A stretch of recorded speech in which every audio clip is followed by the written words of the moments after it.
ओम शांति। 15 सितंबर 2021। अभी सुनेंगे प्यारे मीठे शिव बाबा की विस्तार से मुरली। मीठे बच्चे, अभी तुम अमरलोक की यात्रा पर हो। तुम्हारी यह बुद्धि की रूहानी यात्रा है जो तुम सच्चे सच्चे ब्राह्मण ही कर सकते हो। प्रश्न: अपने आप से व आपस में कौन सी वार्तालाप करना ही शुभ सम्मेलन है? उत्तर: अपने आप से बातें करो कि हम आत्मा अब इस छीछी पुरानी छीछी शरीर को छोड़ वापस घर जाएंगे। यह तन कोई काम का नहीं, अब तो बाबा के साथ जाएंगे। आपस में जब मिलते हो तो यही वार्तालाप करो कि सर्विस वृद्धि को कैसे पाए, सबका कल्याण किस तरह हो, सबको रास्ता कैसे बताए। यही शुभ सम्मेलन है। गीत है दिल का सहारा टूट न जाए। ओम शांति। मीठे मीठे रूहानी बच्चों ने गीत सुना। मीठे मीठे रूहानी बच्चे, सभी सेंटर के ब्रह्मामुख वंशावली सर्वोत्तम ब्राह्मण कुलभूषण अपने कुल को जानते हैं। जो जिस कुल के होते हैं वो अपने कुल को जानते हैं, चाहे कम कुल वाले हो व अच्छे कुल वाले हो। हर एक अपने कुल को जानते हैं और समझते हैं इसका कुल अच्छा है। कुल कहो व जाति कहो, दुनिया में तुम बच्चों के सिवाय और कोई नहीं जानते कि ब्राह्मणों का यह सर्वोत्तम कुल है। पहला नंबर कहेंगे तुम ब्राह्मणों का। ब्राह्मण कुल अर्थात ईश्वरीय कुल। पहले है निराकारी कुल, फिर आते हैं साकारी सृष्टि में। सूक्ष्म वतन में तो कुल होता नहीं, ऊंचे से ऊंचा साकार में है। तुम ब्राह्मणों का कुल, तुम ब्राह्मण आपस में भाई बहन हो। बहन और भाई होने के कारण विकार में जा नहीं सकते। तुम अनुभव से कह सकते हो कि यह पवित्र रहने की बड़ी अच्छी युक्ति है। हर एक कहते हैं हम ब्रह्मा कुमार कुमारी हैं। शिववंशी तो सब है, फिर जब साकार में आते हैं तो प्रजापिता का नाम होने के कारण भाई बहन हो जाते हैं। प्रजापिता ब्रह्मा है तो जरूर रचता है, एडाप्ट करते हैं। तुम कुख वंशावली नहीं हो, मुख वंशावली हो। तो मनुष्य कुखवंशावली और मुख वंशावली का अर्थ भी नहीं जानते। मुख वंशावली अर्थात एडाप्टेड बच्चे, कुखवंशावली अर्थात जन्म लेने वाले। तुम्हारा यह जन्म अलौकिक है। बाप को लौकिक, अलौकिक, पारलौकिक कहा जाता है। प्रजापिता ब्रह्मा को अलौकिक बाप कहा जाता है। लौकिक बाप तो सभी को है, वह तो कॉमन है। पारलौकिक बाप भी सभी का है। भक्ति मार्ग में तो हे भगवान, हे परमपिता सभी कहते रहते हैं, परंतु इस बाबा प्रजापिता ब्रह्मा को कभी कोई पुकारते नहीं है। ये बाबा भी होता है ब्राह्मण बच्चों का। उन दोनों को तो सब जानते हैं, बाकी ब्रह्मा में मूंझ पड़ते हैं, क्योंकि ब्रह्मा तो है ही सूक्ष्म वतन में। यहाँ तो दिखाते नहीं हैं। चित्रों में भी ब्रह्मा को दाढ़ी मूंछ वाला दिखाते हैं, क्योंकि प्रजापिता ब्रह्मा यहाँ सृष्टि में है। सूक्ष्म वतन में तो प्रजा रच नहीं सकते, यह भी किसी की बुद्धि में नहीं आता है। यह सब बातें बाप समझाते हैं। यह रूहानी यात्रा भी गाई हुई है। रूहानी यात्रा वह जहाँ से फिर लौट नहीं आना है। दूसरी यात्राएं तो सब जन्म जन्मांतर करते रहते हैं और जाकर लौट आते हैं। वह है जिस्मानी यात्रा, यह है तुम्हारी रूहानी यात्रा। इस रूहानी यात्रा करने से तुम मृत्युलोक में नहीं लौटते हो। बाप तुमको अमरलोक की यात्रा सिखलाते हैं। वह कश्मीर तरफ अमरनाथ की यात्रा पर जाते हैं, वह कोई अमरलोक नहीं है।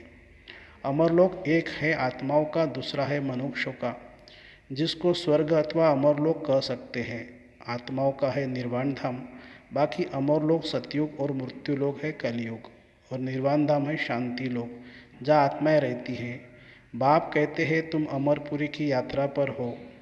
पैदल जाने की वह शारीरिक यात्रा है, यह है रूहानी यात्रा, जो सिखलाने वाला एक ही बाप है और एक ही बार आकर सिखलाते हैं। वह तो जन्म जन्मांतर की बात है। यह है मृत्युलोक के अंत की यात्रा, यह तुम ब्राह्मण कुलभूषण ही जानते हो। रूहानी यात्रा अर्थात याद में हो, गाया भी जाता है अंतमति सो गति। तुमको याद आता ही है बाबा का घर। समझते हो कि अब नाटक पूरा होता है। यह पुराना वस्त्र पुराना तन है। आत्मा में खाद पड़ने से शरीर में भी खाद पड़ती है। जब आत्मा पवित्र बनती है तो हमको शरीर भी पवित्र मिलता है। यह भी तुम बच्चे समझते हो। बाहर वाले तो कुछ भी नहीं समझते। तुम देखते हो कि कोई कोई समझते भी है, कोई की बुद्धि में यह ज्ञान नहीं। समझने वाला होगा तो जरूर किसी को समझाएगा। मनुष्य जब यात्रा पर जाते तो पवित्र रहते हैं, फिर घर में आकर अपवित्र बनते हैं। मास 2 मास पवित्र रहते हैं। यात्रा की भी सीजन होती है, सदैव तो यात्रा पर जा न सके। ठंडी व बरसात के समय कोई जा न सके। तुम्हारी यात्रा में ठंडी व गर्मी की कोई बात नहीं है। बुद्धि से खुद समझ सकते हैं, बुद्धि से खुद समझ सकते हो कि हम जा रहे हैं बाप के घर। जितना हम याद करते हैं उतना विकर्म विनाश होते हैं। बाप के घर में जाकर फिर नई दुनिया में आएंगे, ये बाबा ही समझाते हैं। यहाँ भी नंबरवार बच्चे हैं। वास्तव में यात्रा को भूलना नहीं चाहिए, लेकिन माया भुला देती है, इसलिए लिखते भी है बाबा आपकी याद भूल जाती है। अरे याद की यात्रा जिससे तुम एवर हेल्दी वेल्दी बनते हो, ऐसी दवाई को तुम भूल जाते हो। यह भी कहते हैं कि बाप को याद करना तो बड़ा ही सहज है। अपने साथ बातें करनी होती है कि हम आत्मा पहले सत्व प्रधान थी, अब तमो प्रधान बन गई है। अब शिव बाबा हमको युक्ति तो बहुत अच्छी बताते हैं, बाकी अभ्यास करना है। आँख बंद कर विचार नहीं किया जाता है, बाबा ने एक्ट करके दिखाई। ऐसे अपने साथ बातें करो कि हम सत्व प्रधान थे, हम ही राज्य करते थे। वह दुनिया गोल्डन एज थी, फिर सिल्वर कॉपर आयरन एज में आ गए। अब आयरन एज का अंत है, तब बाबा आया हुआ है।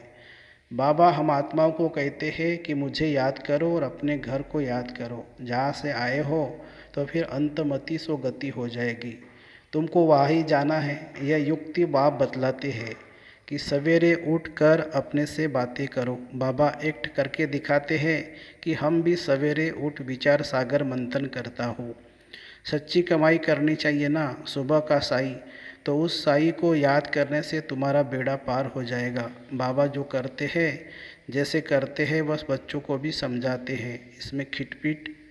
इसमें खिटपीट की बात नहीं है। यह कमाई की बहुत अच्छी युक्ति है। अलग को याद करने से बे की बादशाही तो मिल जाएगी। बच्चे जानते हैं कि हम राजयोग सीख रहे हैं। बाबा बीज रूप नॉलेजफुल है तो हम भी झाड़ को पूरा समझ गए हैं। यह भी मोटे रूप में नॉलेज है। आदि में यह झाड़ कैसे वृद्धि को पाता है, फिर कैसे उनकी आयु पूरी होती है और झाड़ को तूफानों आदि के लगने से गिर जाते हैं। परंतु इस मनुष्य सृष्टि का झाड़ का पहला फाउंडेशन देवी देवता धर्म प्राय लोप हो जाता है। यह भी होना ही है। यह जब गुम हो जाए तब कहा जाए कि एक धर्म की फिर से स्थापना और अनेक धर्मों का विनाश। कलप कलप यह धर्म प्राय लोप होता है। आत्मा में खाद पड़ जाती है तो जेवर झूठा हो जाता है। बच्चे समझते हैं हमारे में खाद थी। अब जब हम स्वच्छ बनते हैं तो औरों को रास्ता बताते हैं। दुनिया तो तमो प्रधान है, पहले सतो प्रधान हेविन था। तो बच्चों को सवेरे सवेरे उठ अपने से बातें अर्थात रू रिहान करनी चाहिए, विचार सागर मंथन करना चाहिए। फिर किसी को समझाना होता है कि यह 84 जन्मों का चक्र है। 84 जन्म कैसे लेते हैं, कौन लेते हैं? जरूर जो पहले आएंगे वही लेंगे। बाप भी भारत में आते हैं, आकर 84 का चक्र समझाते हैं। बाप कहाँ आए हैं यह भी नहीं जानते हैं। बाप आकर अपना परिचय खुद देते हैं, कहते हैं कि मैं तुमको राजयोग सिखलाता हूँ। मन मना भवो, मुझे याद करो तो विकर्म विनाश होंगे। ऐसी समझानी कोई दे न सके, बल गीता आदि सुनाते हैं। वहाँ भी लोग जाते रहते हैं, परंतु भगवान कभी तो आया होगा, ज्ञान सुनाया होगा। फिर जब आए तब सुनाए ना। वो लोग तो गीता पुस्तक उठाकर बैठ सुनाते हैं। यहाँ तो भगवान है ज्ञान का सागर, इनको कुछ हाथ में ले पढ़ना नहीं है। यह सीखता नहीं है। कल पहले भी आकर तुम बच्चों को संगम पर सिखाया था। बाप ही आकर राजयोग सिखलाते हैं। यह है याद की यात्रा। तुम्हारी बुद्धि जानती है, सिवाय ब्रह्मा मुख वंशावली ऐसा कोई मनुष्य नहीं होगा जिसके पास यह ज्ञान होगा। सब में सर्वव्यापी का ज्ञान भरा हुआ है। यह कोई नहीं जानते कि परमात्मा बिंदी है। ज्ञान सागर पतित पावन है, सिर्फ ऐसे ही गाते रहते हैं।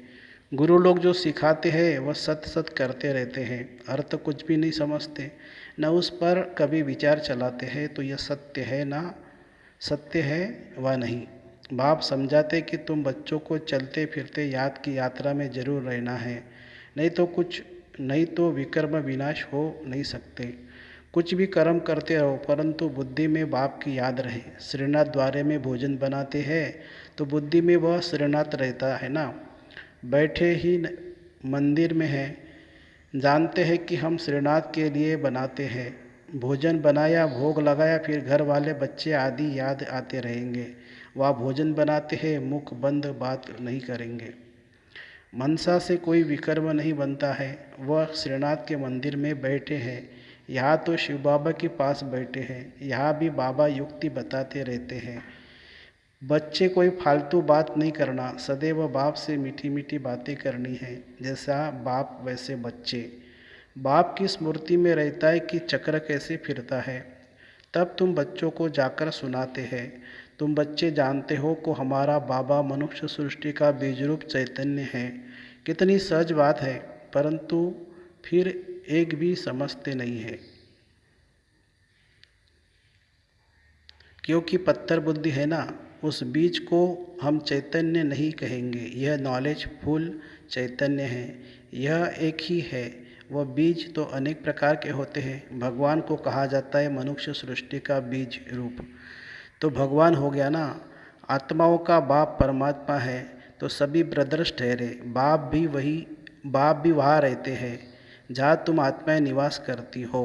निर्वाण धाम में बाप और बच्चे रहते हैं। इस समय तुम प्रजापिता ब्रह्मा की संतान भाई और बहन हो, इसलिए कहलाते हो शिववंशी ब्रह्मा कुमार कुमारियाँ। यह भी तुमको लिखना है कि हम ब्रह्मा कुमार कुमारियाँ भाई बहन हैं। बाप द्वारा सृष्टि रचेंगे तो भाई बहन ठहरे ना। कलप कलप ऐसे ही क्रिएट करते हैं, एडाप्ट करते जाते हैं।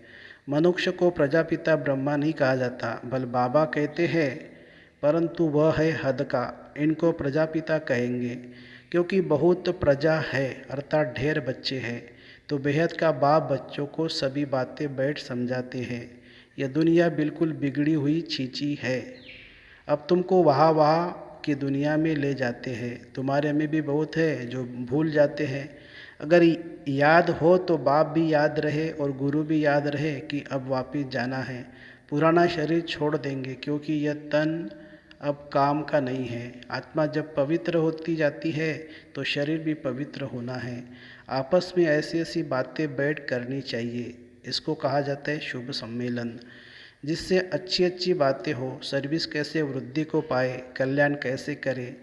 उनों का तो छीछी सम्मेलन है, गपोड़े मारते रहते हैं। या गपोड़े आदि की बात नहीं है, सच्चा सच्चा सम्मेलन इसे कहा जाता है। तुमको यह कहानी सुनाई है कि यह कलयुग है, सतयुग को स्वर्ग कहा जाता है। भारत स्वर्ग था, भारतवासी 84 जन्म भोगते हैं, अब अंत में है। अब तुम तमोप्रधान से सतोप्रधान बनते हो। इसमें कोई गंगा स्नान आदि नहीं करना है। भगवानुवाच कि मैं सभी का बाप हूँ। कृष्ण सबका बाप हो नहीं सकता। एक दो बच्चे का बाप श्री नारायण है, न कि श्री कृष्ण। श्री कृष्ण तो कुमार है। इस प्रजापिता ब्रह्मा को तुम बहुत बच्चे हैं। इस प्रजापिता ब्रह्मा को तो बहुत बच्चे हैं। वहाँ कृष्ण भगवानुवाच कहा, शिव भगवानुवाच। भूल कितनी बड़ी कर दी है। कहा भी प्रदर्शनी करो तो मुख्य बात यह है कि गीता का भगवान यह है व वह। पहले यह समझाना चाहिए कि भगवान शिव को कहा जाता है। यह बुद्धि में बिठाना है, इस पर प्रोब होना चाहिए। गीता के भगवान का चित्र बड़ा परमानेंट होना चाहिए। नीचे में लिख देना चाहिए कि जज करो और आकर समझो, फिर लिखवा कर सही लेना चाहिए। अच्छा, मीठे मीठे सिखिलदे बच्चों प्रति माता पिता बाप दादा का याद प्यार और गुड मॉर्निंग। रूहानी बाप की रूहानी बच्चों को नमस्ते।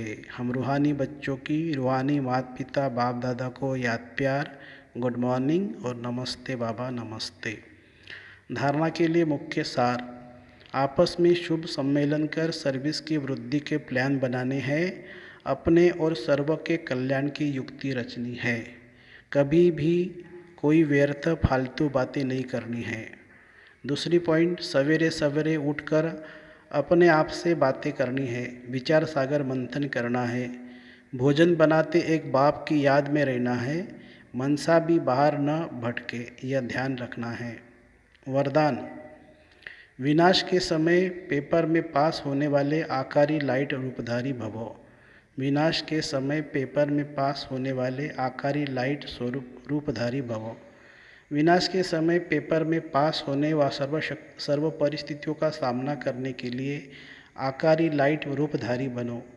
जब चलते फिरते लाइट हाउस हो जाएंगे तो आपका यह रूप शरीर दिखाई नहीं देगा।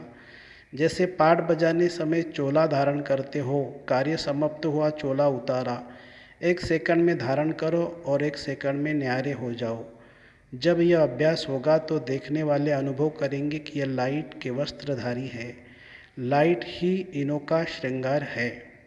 स्लोगन है, उमंग उत्साह के पंख सदा साथ हो तो हर कार्य में सफलता सहज मिलती है। उमंग उत्साह के पंख सदा साथ हो तो हर कार्य में सफलता सहज मिलती है। अच्छा, ओम शांति शांति शांति। शुक्रिया बाबा, शुक्रिया। Thank you Baba, thank you.